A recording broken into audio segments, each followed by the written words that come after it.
L'homme ne vivra pas de pain seulement, mais de toute parole qui sort de la bouche de Dieu.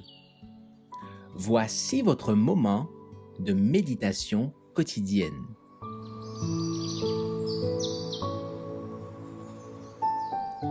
Maranatha. 12 novembre. Des choses que l'œil n'a point vues.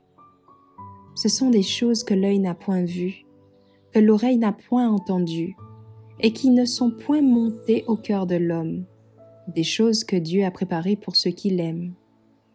Ceux qui aiment vraiment Dieu désirent améliorer les talents qu'ils ont reçus afin d'être une bénédiction pour les autres. Bientôt, les portes du ciel s'ouvriront pour les recevoir, et les lèvres du roi de gloire prononceront la bénédiction qui sera pour leurs oreilles comme la musique la plus sublime.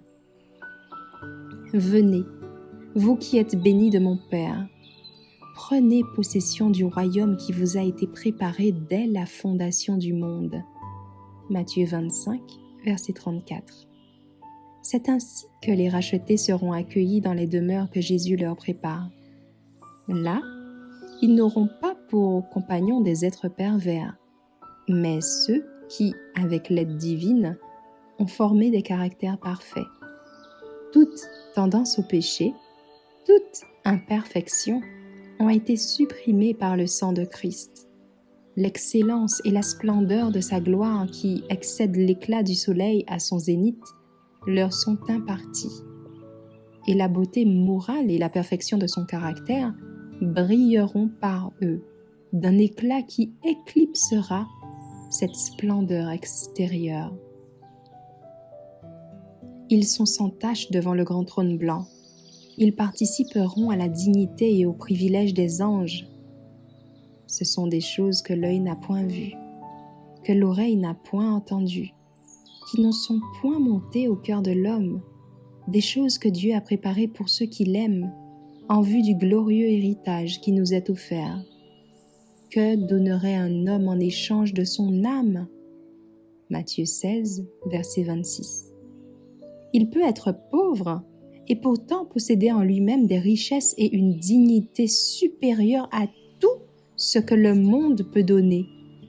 L'âme rachetée et purifiée du péché, l'âme qui consacre au service de Dieu toutes les nobles facultés qui lui ont été départies a une valeur inexprimable.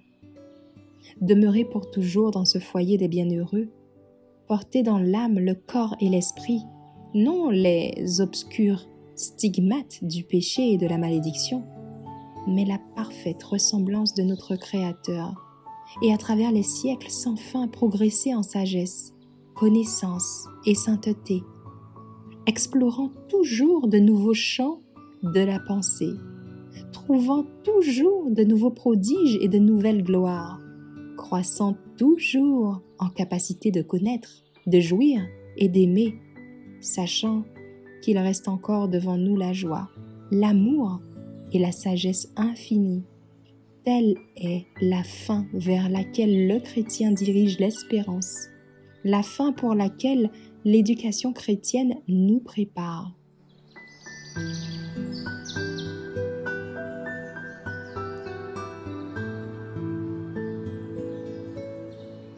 Merci d'avoir écouté cette présentation. Assurez-vous de nous rejoindre demain pour votre moment de méditation quotidienne avec lereste.org.